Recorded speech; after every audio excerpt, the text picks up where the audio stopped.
மக்களே பாருங்க, நான் உங்க கீழே மாறி என்ன ப்ரோ நீங்க பில்டிங்ல தானே ஜெல்லி ஏற்றுவீங்க, இப்போ என்ன ப்ரோ புதுசா ட்ரெக்லாம் ஜெல்லி ஏற்றுறீங்கன்னு கேட்குறீங்களா? அதுவும் இல்லை மக்களே, தொடர்ந்து ஒரு வாரமாவே எந்த ஒரு பில்டிங்லையும் ஜெல்லி கல் மண் இது ஏற்றுற வேலையும் இல்லவே இல்லை. அதனால திடீர்னு எங்க பேர்ப்பா எனக்கு கால் பண்ணி சொன்னாரு, தம்பி இது போல திடீர்னு ஒரு பில்டிங் ஜெல்லி கேட்குறாங்க ஒரு யூனிட், வாட தம்பி நீ இந்த ஒரு ஜெல்லி இந்த ட்ரெக்ல ஏற்றிட்டா உனக்கு 300 ரூபா காசு தாண்டா அப்படின்னு சொல்லிட்டு சொன்னாங்க.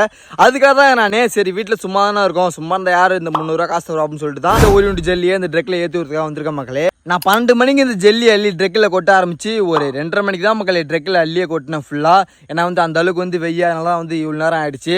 நீங்கள் நினைக்கலாம் என்ன ப்ரோ இது ஏற்றுறது கஷ்டமா ஈஸியா அப்படின்னு சொல்லிட்டு நீங்கள் கேட்கலாம். ஆனால் இது ஏற்றுறது ரொம்ப கஷ்டம் தான் மக்களே. ஏன்னா அடிக்கிற வெயிலில் சவுலால் குனிஞ்சு ஜெல்லியே இல்லும் போது எப்படிலாம் முதுகு வலிக்குன்னு எனக்கும் தெரியும், உங்களுக்கும் தெரியும். அப்படி முதுகு வலிக்குன்றதெல்லாம் பார்க்காம குனிஞ்சு சவுலால் கொஞ்சமாக ஜெல்லி அள்ளி ட்ரெக்கில் கொட்டி தான் இன்றைக்கி நான் இந்த ஒரு யூனிட் ஜெல்லியை ட்ரெக்கில் ஏற்றிட்டு 300 ரூபா காசு வாங்கிட்டேன் மக்களே செலவுக்கு. அப்படிலாம் கஷ்டப்பட்டு தான் நான் சம்பாதிக்கிறேன். ஆமாம் மக்களே. மக்கள் அது இல்லாமல் உங்கள் வீட்டு பக்கத்தில் ஏதோ ஒரு பில்டிங்கு ஜெல்லியோ இல்லை மண் ஏதாவது தேவைப்பட்டுச்சா மறக்காமல் எங்களை கான்டாக்ட் பண்ணி சொல்லுங்கள். எங்கள் பிற்பாட்டு ஜெல்லி மண் எல்லாமே இருக்குது, நான் ஏற்றி விடுவோம். அவங்க உங்கள் வீட்டிலே இறக்கிடுவாங்க. மறக்காமல் உங்கள் வீட்டுக்கு பக்கத்தில் ஏதோ ஒரு பில்டிங்கில் ஜெல்லியோ இல்லை மண் ஏதாவது தேவைப்பட்டுச்சா மறக்காமல் கான்டாக்ட் பண்ணி சொல்லுங்கள் மக்களே. அப்போ தான் எனக்கும் ஜெல்லியும் மண்ணும் ஏற்றுற வேலை கிடைக்கும், எனக்கு ஏதாவது செலவுக்கு ஆகும். சரியா மக்களே, நான் ஏற்றி விடுவேன். எங்கள் பேர்ப்பா உங்களுக்கு எந்த பில்டிங்கில் கேட்குறீங்களோ அவங்க வீட்டிலே இறக்கிடுவாங்க. சரியா மக்களே, பாய்.